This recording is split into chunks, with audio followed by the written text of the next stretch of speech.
Mountains don't just sit still, they breathe. Most people think mountains are solid, unmoving giants, but some of them actually rise and fall every single day. The Himalayas, the tallest mountains on Earth, lift up by a few millimeters every morning and sink back down at night, not because of earthquakes, but because of temperature. When the sun heats the rock, it expands. When the cold returns, it contracts.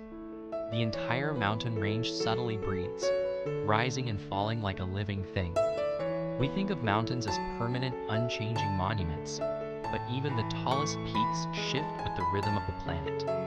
If you want more strange truths about the world we live in, follow for the next one, because the biggest misconceptions are still out there.